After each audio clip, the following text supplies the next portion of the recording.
From every strand on the line of your reel, to the rods, to the anglers, to the lures on the end of your hook, let's talk about those big bass here on Co-Angler's Corner with your hosts, Rob Welch and John Stoudinger. How y'all are? Cage Rob hanging out with you. Mr. John's kind of under weather, so we're going to take it for him today. And we have the man, the myth, the legend himself, Mr. Bill McDonald. Hey, Bill, how you doing tonight? Doing good, Rob. How you doing today? Doing good, man. Doing good. Man, you've been around. Y'all think you've been around the industry more than I have. So that's been what, about 2 or 3 years, I'd say. Yeah, or maybe 4. Yep. Now, we was kind of talking before the show, and actually, I rode a Bill one time at the FLW Cumberland in 2017. My boater Chase, his motor blew up, so Bill was gracious enough and come by and pick me up and had 2 sacks of fish weighed in. So I appreciate that, Bill. That was a nice gesture. You come by and out of your way to help us out. So that was I'll pretty never good leave day. anybody stranded. Never have and never No. will. You got to do what's right. Oh yeah, absolutely. And Chase said, I know somebody call and come by. There ain't no doubt. He said if I have to call and get bailed out of jail or something, I'm calling Bill. So that's what he did. But for the few folks that don't know you, you want to just kind of say how you started and kind of a little bit of your history. I know you've been around a little bit. So if you want to go into that real quick, go ahead. Yeah.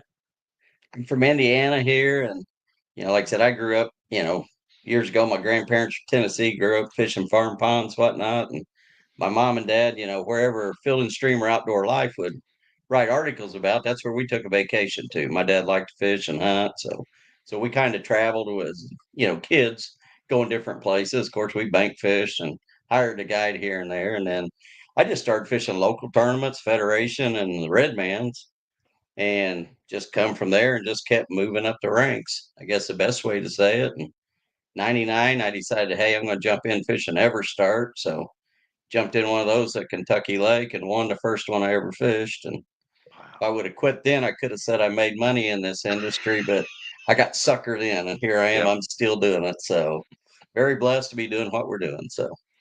Oh, absolutely, man. And I said the people you meet and connections you get, it's you can't put a price on it. I've met so many No. great folks and got friends, a lot of them. So can't beat that. But I said, and travel all over the country, see these gorgeous lakes, beautiful areas. It's kind of a blessing and a curse, as you say. Exactly. But, Yep. like I said, we've been in the industry. I got a brother that's, he's a national sales manager now for Ranger Boats at White River Marine. Cool. And, I was at Ranger for a good number of years and have moved over to Bass Cat now. So, like I said, it's kind of been a family deal. We both have been in the industry, basically our whole lives. So it's been a good deal. Oh, absolutely, absolutely. I said the connections, the people you meet and get to be friends with, and it's unreal, man. That's one thing about this industry. And it's funny, me and some of my friends talking said this industry's big, but it's kind of tight and close knit at the same time. Well, I tell you, I help a couple companies with sponsors and whatnot, or, they call me to check on people if they're worthy or not. And I said, this industry is kind of funny. I can make about 3 or 4 phone calls and find out something about anybody that's in the industry. If those 3 or 4 people don't know, maybe it's best not to even mess with them. So Oh, like you said, absolutely. it is a small, close knit industry. Oh yeah, especially like I said when I go to shows or whatever, it's like I see a bunch of you see the same people almost at every show, and it's like, hey, there's so and so, and but it's cool. It's a pretty cool deal. But I said, and I talk to high schoolers, and I say, hey, I mean, yeah, being a pro's nice and all, but if you really want to make it, get into business side and marketing side. I mean, that's where to go on this stuff. That's 100% right. Oh yeah, I talk to a lot of high schools and colleges, and I tell all the kids, there's a whole lot to do in this industry other than just fish. I mean, if you absolutely. want to fish, you got to be good at marketing and sales too, because the old days of just going out and catching fish and getting sponsorship, those days are gone. Oh You yeah. got to be able to promote, you got to be able to sell, you got to be able to sell yourself, and you got to be able to do the social media side of it as well. Yeah, I mean, I can imagine, from when you first started to now, the changes you've seen, especially social media and the marketing. And besides the forward facing sonar, what's some of the other big changes you've seen along the way? I mean, the biggest change, I mean, so of course, like I said, forward facing is big, but we started with flashers. Yep. So, I mean, I've seen the whole evolution in the on the electronic side of it, but just even the trolling motors, the old 24-volt trolling motors you had. Now you got, you had to have spot lock. And so now you moved up to that side of the game, and just the whole evolution of how everything's changed. And it's kind of funny. You talk to some of these kids out there, and I said, "Man, I got to get a 20-foot boat so I can go fish." Like, dude, we had 18 footers with 150 and fished all over Forever. the country. You don't have to have a 20-foot boat, but if they don't have a 20-foot boat, they don't want to even do it. So Oh, no. kind of crazy. And then the biggest change has been, the social media side of it, I think, how important that is. And, there's some great fishermen that have not embraced it and have lost sponsorship and kind of gone to the wayside. Nothing to do with their fishing ability, but just the other side of the coin on that social media and marketing sides. Oh, absolutely. Got to have it. Oh, absolutely. I mean, it sells. I mean, he gets your products recognition and brand awareness. I mean, it does make a difference. It's night and day. Yeah. So, it's still a good industry, the fishing side. You see lakes come and go. We talked a little bit earlier about Kentucky Lake. I remember, I date myself, early 90s, Kentucky Lake was absolutely phenomenal. Oh yeah. And then they killed all the grass. And then it went to being a disastrous place. One of them 12 to 15-pound places to win instead of 20, 25. Right. Then it came back, and we seen the highlights of it just before the Asian deal. The cart come in, Yep. and we watched it totally decline. Now it's on the rise again. So, and that happens to a lot of lakes all over the country. So, Oh yeah, absolutely. I was in Tennessee at a little bit north of Chickamauga, and I remember when they killed the grass in the '90s. How long it took to get back. I mean, it was a great fishery. Then they killed the grass. Like I said, it went downhill. Grass come back and started back up, and it's where it is now. So it's sure. kind of ebb and flow. So Yeah, I don't know if I can say, well, I'll just go ahead and say it. You're going to think it, you better say it, right? I yeah. mean, Oh it's yeah. just Go like ahead, man. going to New York and stuff up there, as bad as what everybody thinks New York is, on one realm of things, they've done a great job of not allowing you to ever spray the grass up there. Yeah. And those lakes, are phenomenal to fish. Yeah. And they got fish. And a lot of it's because of that grass. Oh, And I wish absolutely. everybody would take a playbook out of theirs, how good that grass is and how good it is for the fishery. So, Oh, absolutely. I mean, you give home and cover for the bait fish and the minnows and crawfish, and you get cover for the big fish. So it just helps all the way around. Helps the lake all the way around. yep. Yep. But So, go but going back over your history, what do you think? I mean, all of you, I know you've probably had what 20, 30 different kind of boats. If you had to go pick one boat out of all the ones you've been in, what do you think you'd stick with today if you had the choice? I ran a Ranger for 30 years. So I probably had 27, 28, 29 Ranger boats in that 30 years. And then I went to Bass Cat. Yep. And I'm telling you, I really like the Bass Cat boat. Oh yeah, I mean, I they ain't make a saying great. because I'm there, but dude, they are fast. Oh yeah. And, I've always kind of been a speed freak to a certain deal, but the fishability of them too. I mean, both of those two companies, I'd say those two companies have made the best quality boats from the beginning, and they made all the other boat manufacturers step their game up. Everybody makes a good boat now. Yeah. But if it wasn't for those two companies, and it's funny because they're only about 10 miles apart Yep. from each other where they're made at. But I think the quality that those two companies, whether it was Forrest Wood or if it was Rick Pierce and his dad, the quality they instilled in making the product made everybody else up their game. Oh, And absolutely. that's why we've got the boats that we have out there today. Yeah, they wasn't afraid to innovate and try new things. I agree with on Bass Cat. I was at I think a wild card. It was a couple years ago in Weeder Lake, and it got really rough. It was 4 or 5 foot swells, and I had a guy had an older Bass Cat. I think it's like a mid 90s, and this was 2018, 19 anyway. That boat, perfect, rode the waves out, and he knew how to drive too. But man, that thing was Sure. just incredible. They cut right through the waves, Yeah, that's what it did. It was unreal. and it's fun to run an 80-mile-an-hour boat too. Just saying. Yeah, yeah, it is. Yeah, that's nothing wrong with that either. So, I like it. Somebody asked me one day, they said, "How come you run a 250?" And I said, "Because they won't let us run 300s." yeah, In other words, I'd run a bigger motor. So yeah, that 250s on that boat is cooking. Ain't no it keeps doubt. it going just fine. Absolutely. Now, we usually ask our guests, now, what is, like, if you go to the lake, what is your number one confidence? What do you, if you go to the lake you've never been on, haven't practiced, what are you going to start out with? What is your confidence bait? I mean, used to I'd say a jig. I never Yep. went anywhere without a jig, and I still got a jig on in a boat. But the vibrating jig, Thunder Cricket's what I throw the most of on a Strike King deal. But that Thunder Cricket, you can cover some water. That and a Carolina rig. I mean, those are two of my go-tos because I can take that Carolina rig with a tungsten weight on it, and I can cover water quick, and I can feel everything that's there. So it helps me to figure out there's shell beds, there's rock, or whatever's there, and I can cover some water pretty quick with that. And then if I need to slow down, then I can slow down too. But those are probably two of the baits, and I mean everything's seasonal condition, Yeah.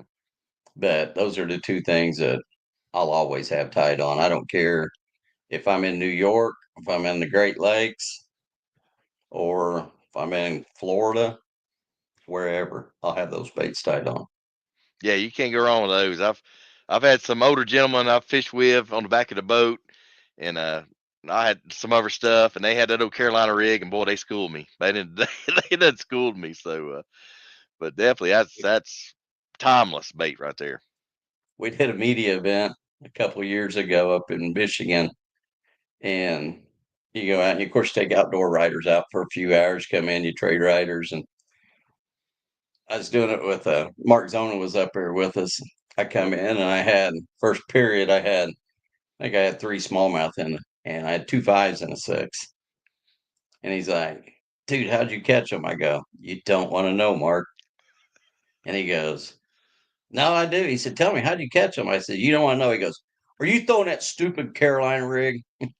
I said, "Yep." He goes, "I don't want to know. I don't even He want d- to know. I hate that thing." I said, "Okay, go out there and keep throwing your little weenie worm out there and let me know how that works out for you." So, of course, we oh man, that's jab each other classic. back and forwards on that quite a bit. But Oh yeah, Mark's a great guy. I've met him. We had a show this summer and met him, and man, he's just like he is on TV, man. Great guy, just laid back, but he's a pretty cool guy. But that's funny. He already knew what you was throwing. He didn't want to okay. say. Well, see, back, like I said, when we started fishing Indiana, Mark was from India, northern Indiana, Michigan area, and he worked for more boats. He was a boat salesman for Ranger Boats Huh. and fished. So I Yep. fished around Mark and against Mark for quite a while. And then there about 2000 or 2001, he come out, started fishing some of the Everstarts in, and he kind of dominated during that time. And then that's when he made the switch on over and went to bass and started all that over there. So, but yeah, I've known Mark for a long, long time. Yeah, he definitely made his mark, and I mean, he made that job at Bass his, and it's not gonna be never one like him. He really made his own mark. I give him credit. Yeah, they'll put somebody else at that desk, but they'll never fill those shoes. No, somebody have to. Yeah, some really big shoes to fill for sure. But oh, he did a great job. Yep, he's a class act. Yep. And we talked a little bit before the show about kind of where you were going to fish next year. And I know we was talking about Toyotas, but man, Toyotas, they're still the best bang for your buck. If you're a guy kind of between the BFLs and the opens or kind of in the middle, man, that Toyota tournament is just the best bang for your buck right there. And that championship, I mean, that's a game changer. You got $200,000 championship. I mean, if you want to cut your teeth and figure out where you stack up, the Opens and the Toyotas are the place to go next. And like this year, I'm going to fish that one division. I told you the Division Two of the Opens, and Right? then I'm going to fish one of the divisions of the Toyotas. I haven't fished them in, God, I don't know. It's been a long time since I fished a whole division of the Toyotas, but when I was fishing FLW, we'd jump in and fish some of them here and there and back and forwards. But I decided, what the heck, I'm going to go have fun this year and go fish some of the things I want to fish. And I love Lake of the Ozarks. And of course, I got a sweet spot for Kentucky Lake too. So I got the Toyotas. You got two there on Lake of the Ozarks in that Plains division, and one on Kentucky Lake. And then got a championship at Grand Lake, which I don't have any problems fishing Grand Lake either. I kind of like that place over there. So, but $200,000 championship.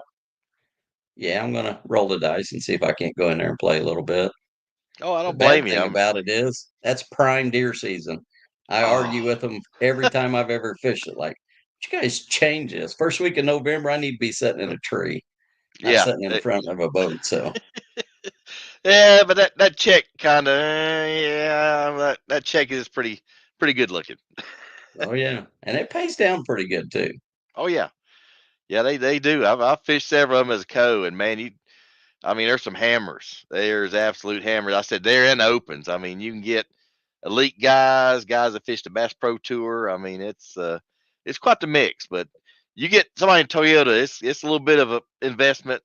So you got somebody's pretty serious. So I always said it. You got the best of the best at a Toyota because you get, like you said, you'll get a BPT guy, or you get a tour guy, or you get an elite guy that it doesn't conflict. He'll be fishing them.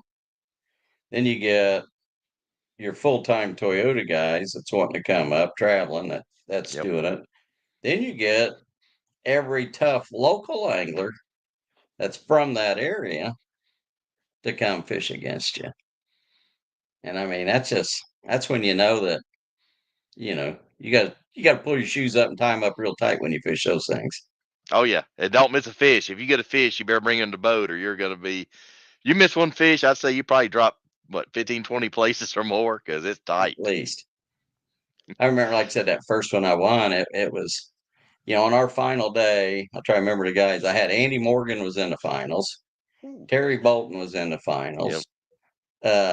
Ray Bargy, I think, made the final day. Hackney made it. Mark Pack made it. Man. So I mean, it was like the who's who of the hammers were in that. And here I was, just some little silly guy from Indiana, jumped in there to try to mix it up with those guys. Yeah, you had a murderer's row right there back in that day. It's murder's row, especially when you see Andy in there. You're like, that gone. That's Wow. back because a year or two before that, Andy had set the all-time record in a division. I think he won 5 tournaments, 5 BFLs, and finished second in the other one, or as Red Man. Right. But still, I mean, Andy was the hammer of the hammers, and of course Terry Bolton living on the lake, and Yep. some of them other guys there too. So Yep. like the It's good old amazing. days. Oh yeah, and they're still around. And how many AOIs did Andy Morgan win in FLW? I can't remember. It's like seemed like every year he was winning it. He won 2 or 3 right there, real close together. Yep. So yeah, you never want to get in the finals with Andy.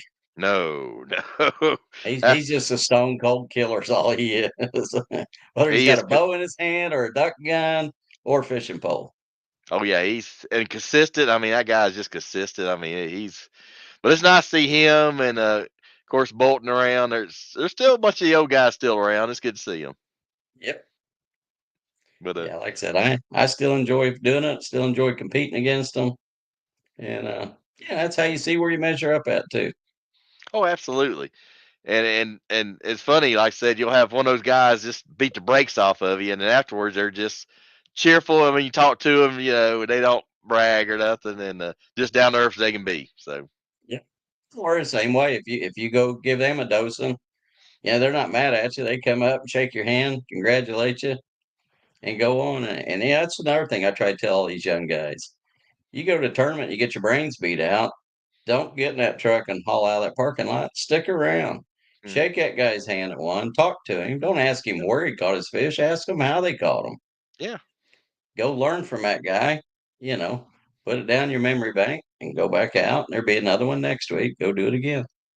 Oh yeah. Yeah. I said being a co-angler, I mean, I've learned a little bit from everyone I fish with, good and bad. But I Sure. said it like after the first few I fished, I was like, well, they're throwing kind of same things I've been throwing. It's like they just know where the fish is going to be and how they like it. So they figure it out real quick.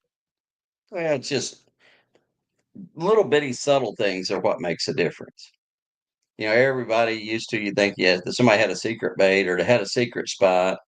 There were some secret spots till we got GPSs and lake Yep. maps. But now, I mean, there's nothing that you can't find. I No, mean, it's everybody finds it because I mean, years ago at Kentucky Lake, I had stuff that nobody messed with. yep. Now, shoot, you can go there on the first time. All you gotta do is look at a map and you can see what's there. Yep. It ain't no more going out there and throwing out a dozen buoy markers, idling back and forwards all day, trying to hold a paper map and turn it and figure out where you're at. So, but hey, you learn a lot that way. Oh yeah. And we got a quick comment here. Mr. Brent Aaron Shore says Bill is the secret. There you go. Thank you, Brent. Hey, Brent, I agree with you. It's all up there. So I'd agree with that. So you can't And you replace got to hard have a work. good act. You got to have a Yep. good AccuCall system too to make sure you're calling out the right fish. Oh yeah. Ounce like in a Toyota, like I said, ounce can jump you up 8, 10 places sometimes. And Exactly. but he says Brent Aaron Shore says, I think he meant to say love you, man. He says love you, man. So Yeah, he can't spell. It's okay. okay, I just I assumed that's what he meant. So hey, I have the same trouble, man. I can't. My eyes are going, so I have the same thing happen. So it's all good. But over the years, I mean, many tournaments you've been in. I know you've been in the FLWs a lot. Going back, I mean, besides your win, I know that first win you had. I mean, that was probably had you on cloud nine. Besides Sure. that, what's like one of the most memorable tournaments you've been in? I don't know. Finishing second at St. Clair was a good tournament. I finished second to Larry Nixon. Oh wow, And the cool thing about that was Larry and I fished the same area for 4 days, and we kind of had an imaginary line. Larry'd fish up to one side of it, I'd fish up to his. And I mean, we're out in the middle of Lake St. Clair. And we'd pull up, we'd talk, laugh, talk. How many you got? I got 20 pounds. What do you think you got, Larry? I got 22. So it was just a good tournament like that. And for 4 days, we helped each other in the mornings put in and just sit there and talk about the whole thing. And that final day, it's whoever caught got the biggest thing because I think we were an ounce apart going into the final day. oh And wow, then like day two, I had the biggest bag of smallmouth that I've ever weighed in. I had 25 something wow. that I weighed in that day in smallmouth. But, I've had bigger days in practice, but that was just a good tournament and, nothing but total respect for Larry and the way we fished. It was just class act. I didn't try to get in his water. He didn't come to my water. It was just the way you're supposed to do it. Absolutely. And I've had other tournaments, all of them are kind of special to a certain degree. I had a guy one time at Grand Lake and we had a terrible tournament, but that guy told me, he said, I want to thank you for today. He said, this is the last tournament I'll ever fish. Oh And wow, I can't remember the boy's name, but he had, I think it was Lou Gehrig's disease. And he said, this is the last one I'll ever get to fish. wow. And, that made that tournament special to me, Absolutely. you know. So, but they all got good memories. Some of them you definitely want to forget real quick, but and you got to have a short memory on a lot of these tournaments and keep on rolling. Absolutely. Reminds me of the saying, like the coach says, you're like your quarterback and your last, you threw an interception, they run back for a touchdown, you got to forget it. That's the pass. You got to keep on Yeah. going forward. So, Yeah. absolutely. Tear that rear view mirror off your truck when you get in it before you leave some of them. Don't ever look back. There you go. Absolutely. Great point. And got one of my buddies out from South Louisiana, Mr. Barkin Ruger, says, I had it told to me one day by one of my favorite pros. He said, any given day, most of the locals are better than most of the pros, but the pros do it enough to make the changes needed to get on them. I agree with that. Yep. I said that.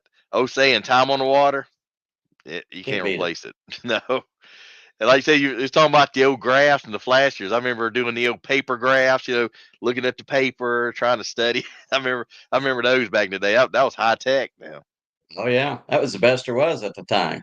Oh, it was. It was. That was a lot better than the old flashers. And I remember, was it Fritz? I think he run a flasher for a long, long time, and he knew He still it. runs one. Yeah, and he could tell what kind of bottom contour it is, if it's rock or soft, but he's got that to science. But that was Last time I talked to David, I haven't talked to him it's been a year, I guess, since I talked to him.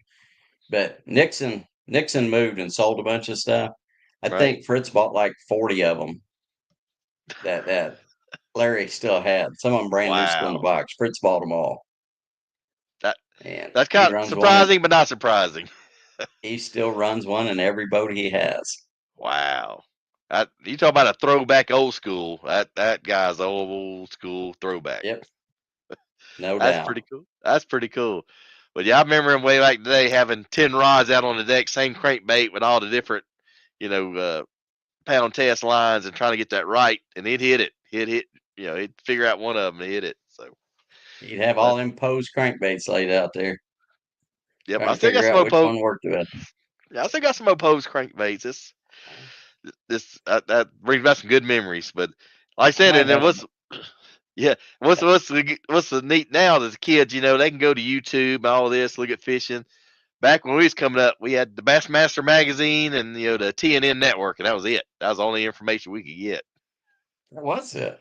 You Yep. know, these kids today, I mean, they've got everything at their fingertips. I mean, it's just right there for them. And some of these kids I know that's all they do. They live on YouTube. Oh yeah. And then they go out in the lake. I said, hats off to them. That forward facing, they're out there like 7 days a week on it. And I know a couple of guys, young kids locally, that's really good at it. But like they'll fish all season long. In the off season, they'll fish crappie tournaments with the forward facing and get better at it. So I mean, they're like hats off. They're putting the work into it. So And I've had it since it came out. But my problem always was I use it to find structure. yeah, And if I seen fish, that was okay too. But I never used it to chase one fish around yeah, and try to catch it like they do. So my deal was just, if I could find that grass line or that extra clump of grass that's out or a rock or a stump, and I'd fish those things where these guys got dedicated just following fish, trying to catch them. And I can do okay on it.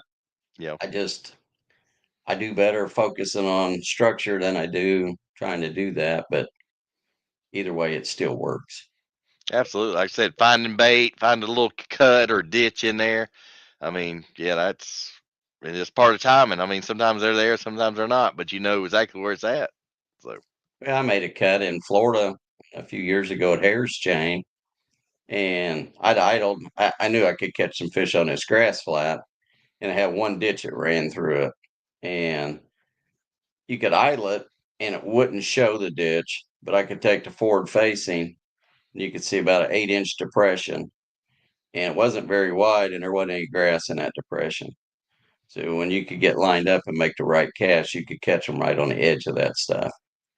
You could throw it across it and it wouldn't do it. You had to get parallel and come right down the edge to get them to bite it. But, you know, it works and it helps. It's just time on the water. That is the key, you know. And, there's a lot of complaining about forward facing sonar. You know, is it going to kill the industry? No, it's not. mm, If they want to ban something, I'm that guy that says, take the GPS away. Most of them kids will never get back to the boat ramp. They won't know how to come back. You Yeah. know, I mean, Oh yeah. that's the biggest thing. And they won't ride by you and punch a waypoint in and come back and sit on top of you. Yeah. So, that everything's going to ruin the industry. They say, Alabama rig was going to destroy it. It's not. No. Embrace it. Can they do some restrictions? That's up to them. That's not up to me Yep. to decide. Yep. But, our job is to go fish and, quit all the complaining that everybody's doing out there. So much negativity in the industry. It makes us all look bad. Oh, Let's just absolutely. go do your job, go fishing. Hey, if you get beat, you got beat. You can blame it on forward facing, you can blame it on whatever you want to. And, so be it. Just go forward, keep it rolling. Oh, absolutely. I mean, like I said, tournaments, you can have a guy fishing deep, guy fishing shallow, and they'll come in with the same weight sometimes. I mean, it's just putting the puzzle together. Well, and you get guys too. I've noticed some of these, especially on like smallmouth tournaments and stuff. You get a guy that's good in the forward facing. You got a co-angler in the back, well, he can't see nothing, and he'll have as big, if not a bigger bag than the guy in the front. Absolutely. So just focus on what you're doing and go fishing and go from there, and you'll be all right. Don't worry about it. Yeah, I know several codes. They've kind of got it figured out a little bit. They're starting to kind of figure it out what to do. And the boaters I've been with, I'm even back in the boat, and the boaters will say, "Hey, I'm getting them, 6 to 10 foot." They're really good about telling you. And he can't be seeing every fish, so you got to kind of focus on whatever he's catching that depth, and Yeah, kind of matching that depth. huge. Yeah. Now, like I said, I still like it. I'm getting up in the years, but I have no desire to do anything else. So I'm just going to keep on chunking and winding. Yeah, that's me, man. I mean, you're gonna find them. I mean, it's but you get that tap on the line. You don't know if you got a 1 pounder or 10 pounder. Sometimes, I mean, that's the magic. And then Yep. coming out when you launch out in the morning and that fog just kind of coming off the water. That's my favorite time, man. And when y'all launch out, it's that's pretty cool. Yep. Takeoffs are always a rush, to say the least. Oh, it is. And Even- there's a lot of anticipation. What's the day going to bring? And good Lord already knows what you're going to weigh in. Our job's to be content with it. And that's if you right. can do that, you're ahead of the game. It's when you're struggling in there trying to be not being content. That's when you usually get screwed up and get messed up in your head. Then. Oh yeah, yeah. I've seen some younger guys just spin themselves out. They didn't get bit within the first hour. I say, hey man, this is not a sprint. This is a marathon. And a lot of young guys, they get spun out. I say, hey man, if you're not gonna catch them sometimes the first hour or two. I've seen some guys figure it out in the last hour or two and just whack them. I mean, you gotta keep your head. Year before, we went to Wheeler. Yep. Okay, I don't have a fish in the boat. I take it back. I got one fish. I caught one fish fairly early. Little bitty fish. Co-angler Yep. doesn't have any fish. We weigh in at 410, I think it was. At 320, I've got one little fish. He don't Yep. have a fish. I said, we're going to go out and fish a ledge. He said, did you catch them there in practice? I said, I never made a cast there in practice, but I said, I don't know what else to do. Yep. I drug a Carolina rig out. He had one already tied on. He catches two right off the bat. Then I catch one. Then I catch another one. He catches his third fish, which gives him his limit. Now it's like 10 to 4. We weigh in at 410. And I think I've got four. I throw up there. I'd found a little shell bar with that Carolina rig while we was fishing there. I throw up there and catch my biggest fish of the day. Get in the box. I got a limit now. And he goes, we got to go. I said, we got time for one more cast. I throw up there and catch another one, call out, come running in. I had about a minute to spare, but you know, Wow. you never know. We No, caught you like don't. 8 or 9 fish right there in the last 40 minutes of the tournament. So Oh, you just got to keep absolutely. your mind open, and you only need 5 bites a day. Yep. So it's just trying to get those 5 right ones. Oh, absolutely. Get that one or two kickers, and you're in the driver's seat. And you got to have one kicker fish every day Oh, to be in absolutely. contention. to be in contention. You really do. And if you can do that, then you got a shot. And if you can luck out and catch two or three, then you can have a big bag in. Yep. Just make it that final day. Make that final cut. You're still in the game. Yeah. And that's the day you roll the dice. You Yep. don't play conservative on that day. Mm. Because okay, like with Larry and I, when we fish together, there's only $80,000 difference between his check and my check. So what do you got to lose? Yep. You roll the dice, and Yep. like I said, I was the first loser. So, but that's okay. But you still made a good check. Hey, you still got a good check and brought home a nice check. So Yeah, look. 30 grand. Hey, Yep. I ain't crying about 30 grand. It's a good payday. Good Yep. week's work. Oh, absolutely, absolutely. Sometimes it's your day. You know how it is. Like a tournament, one day you'll have every bite you'll get to the boat. Next day, if you get half the bites to the boat, same conditions, same lure, and you got two different results. I mean, it makes you scratch your head and say, I don't know what happened. If it's meant to be, it's going to be. If it's not, hey, you just roll with it and go on. Oh, absolutely, absolutely. But well, what's been? I know you've had a lot of co-anglers. You got any good co-angler stories? Good or bad? Nah, a lot of guys badmouth co-anglers. There is so many guys that's had great tournaments and even won tournaments because of their co-anglers. Yeah, They maybe the boater had a plan going into it, but yet as the day when they got there, the pattern had changed, but the co started catching them doing something different. yep. And then that boater changed and, got him lined out there a little bit, settled him down. And I've had some co-anglers talk me off the ledge a couple times. Just good coaches in the back. Oh yeah. And, overall I've had great success with co-anglers, good rapport. I've had a couple that I'd just soon never draw again. But, that's part of life. You're going to be around people like that. Oh yeah. Oh, But absolutely. I don't have any horror stories. Some guys do, but I really don't have any horror stories. Yeah, I'm the same way. I'm a co-angler most of the time, and I've really never had a bad boater draw. Like didn't have nobody I never didn't get along with. And Sure. it's funny. I had a BFL on I think it's South Holston in Upper East Tennessee, and drew a guy that was a preacher, and we got along good. And I think he caught like a 3 or 4 pound smallmouth, and he brought the boat, and I netted it, and he was through this. Oh man, it's personal best in the tournament ever. And he gave me a big bear hug. And I called the wife after the tournament. I says, "Hey, is it good luck for a preacher to hug you? Because I just got bear hugged by a preacher." Heck But yeah, it is. it was a fun day though. Oh man, he was grinning ear to ear the rest of the day. But we had a good day, had a lot of fun. So, but I'll tell you a I mean, funny co-angler story I had. all Fishing right, Kentucky Lake, and this was a year or two after I'd won down there. It's late April, so we're flipping bushes. And we're flipping the same bait. I'd flip right side the bush, center the bush, left side, no bite. I'd go by it and that guy'd flip in there and that whole bush shake. I, oh I, heck, I never boated a fish that day. And he had 20 some pounds leading the tournament. Like giant leading the tournament. wow, And he'd met me at the motel. So I had to take him back to the motel with me when we left. So we're going back towards the motel. And I'm not mad at him. no, We're having fun. I go, dude, you need to stop and buy a lottery ticket. This guy got so mad at me. He goes, "You think it's all luck, don't you?"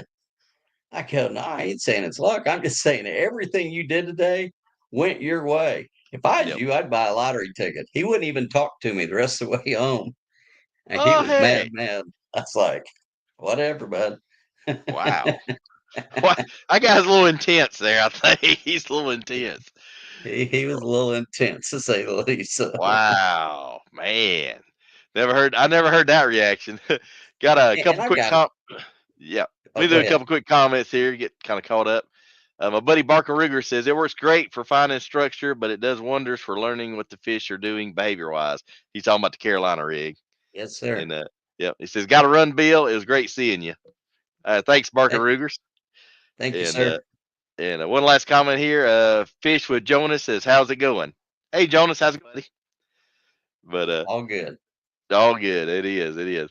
Yeah, I've seen a co-angler before. I think it was his first tournament. He had like a Zebco 33, and he asked the boater, "Hey, we're gonna stop for lunch?" And he's like, "We don't stop." And he had like a picnic basket in the ridden the checkerboard cloth out in the back of his boat. And the boater's like, "Well, we're gonna have to run here in a few minutes." After he got it all set up. But I think it was a guy I never fished before. I thought it was kind of funny. Just hope he He, brings enough food for both of you and no yeah, skills. exactly, exactly. Oh man, but yeah, I've had a lot of good experience. I mean, I got guys that I've gotten paired with. We still talk today, and I talk to them once a week. So yeah, it's still good. I hope they don't never go away from the getting the co-anglers, because it's a good experience. And I tell, like you said, the high schoolers and the college guys, hey, if you really want to learn, or if you're wanting to get into tournaments more and you're not sure, go in as a marshal. I mean, you sit back as a marshal, see how behind the scenes works, how the day goes, and that's a good learning experience. You don't have to worry about netting fish. You just sit back, and some boaters talk a lot, some's pretty quiet, but you get to spend the day, just kind of behind the scenes. So if somebody's wanting to you're kind of on the edge, maybe you want to go into tournaments, go in as a marshal at least once or twice, and you'll see, if you really want to go into that or not, you get the real deal experience. You learn more being a marshal than you do being a co-angler because you're Exactly. not worried about fishing. You're just that way you can set and focus. And I'm going to back up here, man. You asked me some of the most memorable times fishing Yep. that I've had in tournament. I have to go back to about my son graduated 2000, I guess it was. Hmm. So for 2 years after that, he traveled with me Ah. and he fished the co-angler side. Now you talk about having a good time. We had some good times. Oh, You know, absolutely. we traveled around and Wesley Strader roomed with us during that time. And him and my boy hit it off big time. They were big buddies, but I wouldn't let my boy fish with me. Yep. And he got so mad at me. He goes, "Why am I not good enough?" And I go, "You know what I do. I Yep. don't want you to get brain dead doing what I do." Yeah. I set him up with different guys. He'd fish with Wesley or he'd fish with Jim Tutt or he'd fish with Clark Winlet. I set him up with different guys for him to practice with that he could learn what they do. Yep. And it made a big difference. I mean, he was Oh an yeah. absolute terror when he come home and started fishing. And Wow, because he had all those different experiences and learned all the different techniques. That's a great plan. yeah, so And just, and then I'd call in like, "Hey, what do I need to be doing here?" But help dad out a little bit too. And I mean, not during those tournaments, I wouldn't, but yeah. we still fish together a lot at home. So learn a lot of different stuff there. And then, of course, me and my brother, we fished a lot of team tournaments and stuff early on and traveled around. So we had a lot of fun too. So Oh yeah. just And some yeah, of those memories you never forget. that's what I was saying. And you got all those memories, traveling and seeing all the sights and the lakes. Man, that's great. You can't buy that. Those experiences and memories, you can't buy that. The rat And hole hotels we've stayed in over the years. yeah, yeah, I've had some and heard some horror stories about those. But we got a fishing with Jonas. He's got a quick question for you. Any Right. tips for? Is there any tips for fishing a spot that is clear and very grassy and has lots of structure? I would fish the edges. You got to find the edges of that grass. If it's long and straight, don't fish it. You want to fish the irregularities on it or the different type of structure that's in that. Then you got to decide, are they on the inside the grass or the outside the grass? Those type of deals there. And, even though it's clear, you can still throw a thunder cricket or, not get something green pumpkin that you can maybe pitch and flip around the edge of that, or got to figure out they're suspended, throw a drop shot in there and just start picking it apart and let the fish tell you how they want to bite that day. Oh yeah, and you get a pattern going, like you said. If they're on the inside of the grass or outside. So yeah, you get your pattern going, and just duplicate that pattern over and over. That was what Roland Martin way back in the '80s, I think, started that. Because like I said, if you can figure out how they're set up, then you can just run that pattern and take off and go and catch some fish all day long. And Oh, absolutely. Yeah, I fished with a young guy on Cherokee Lake in Tennessee one time, and it was BFL, so he could use a rig, and he used a rig all day and just tore them up. I think the only thing I get bit behind him was I had a little tiny balsa 1-inch homemade crankbait, and I got a 2 or 3 smallmouth. But I mean, he caught spots, smallmouth, largemouth, and then he was a young guy. He's maybe in his late 20s or 30s, and he tried to give me one. I was like, nah, I don't do A-rig, man. You're on the road. Keep going, man. You got a good chance to win. He did. I think he had like 18 in his early spring, but it's funny. Then in the tournament, he was like, I said, man, you feel okay? He's like, yeah, but my arm's about to fall off. And he said it just serious. That was the funny part. But Yeah, I was, those A-rigs will kill your shoulders without a doubt. oh yeah, oh yeah. Well, I've got to throw. Occasionally I'll throw one. I'll throw a little finesse one, and I'll throw it on like a medium heavy rod. And I got lucky at Norris this year on Tennessee, and Tennessee above Knoxville, first tournament of the year. I had jig. I'm like you. I love throwing a jig, and I was getting shorts and shorts. I'm like, dang it.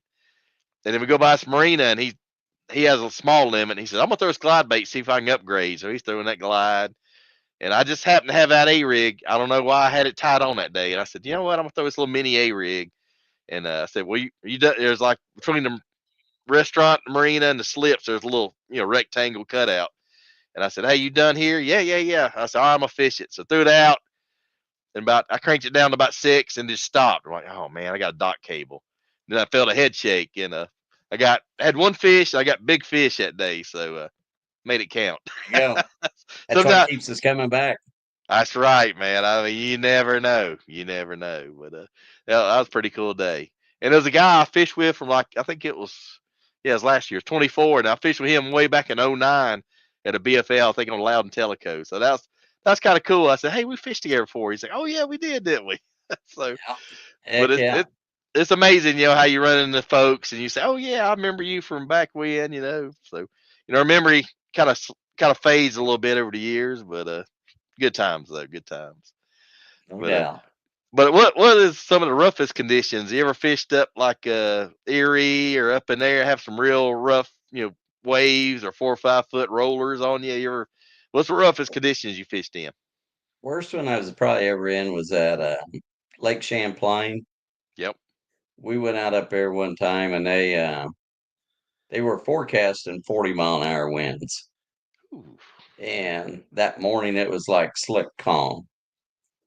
And we asked Bill Taylor, and Bill Taylor said, boys, don't worry about it. You'll be all right. You're all professionals. I hear him So say we that. take off, and I run across the lake and run over to what they call the inland sea area, Yep.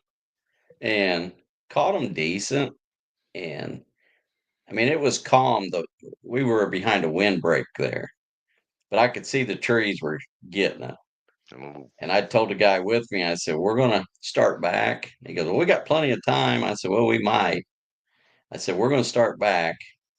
And I said, we're going to strap everything down. I said, if anything comes loose, just let it go. I said, they make it every day. Yep. We come out, and once we got over to the main lake, it was 8 to 10s.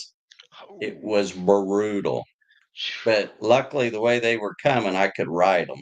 Yeah. You come up on top and you'd see the whole world. You go down, and there's walls of water. It's all you could see around you. And we made Wow. it back in okay. We took Yep. some spray. We never speared away or did any of that. But there was guys that, I don't know how many boats were totaled that day. Guys submerged them and just got out of them. Trolling motors ripped off, consoles ripped off. Guys trying to make them long runs to Ticonderoga and all because the wind was Ooh. blowing. I can't remember if it was blowing out of the south or the north, but it was 100 miles of straight water rolling down through there. Ooh. And I was able to go across them, so I was able to ride up and over and up and over. So that was probably the wildest one. And I got one in St. Clair one time in practice. That's probably the scariest I've ever been. Oh man, But that's you got to respect it. Wear those life jackets. yep. They make great inflatables. I'll wear an inflatable when it's cold out and I'm fishing by myself or whatever.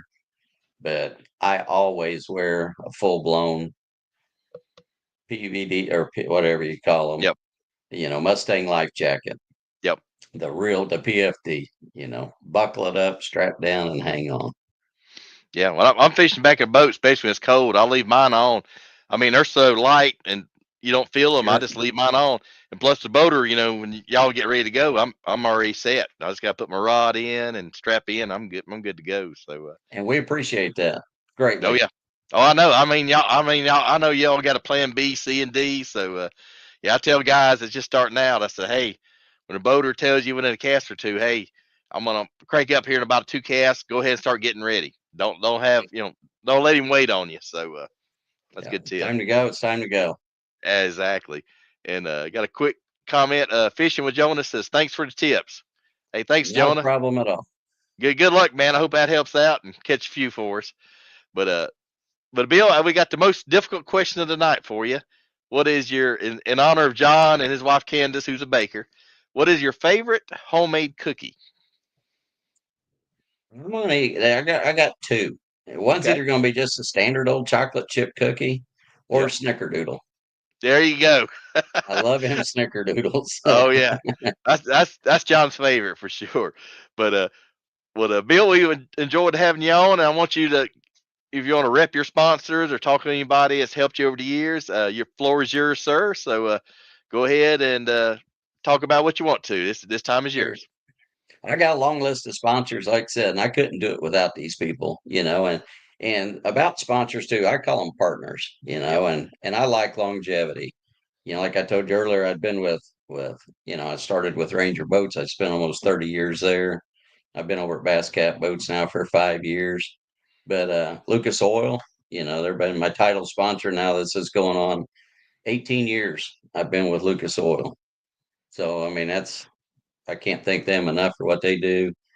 Strike King I've been with. This is my 23rd year to Wow. be with Strike King. I've been with Lou's since Lynn bought the company when he bought it from Lou's Childers and started back with it. So I've been with them for a number of years.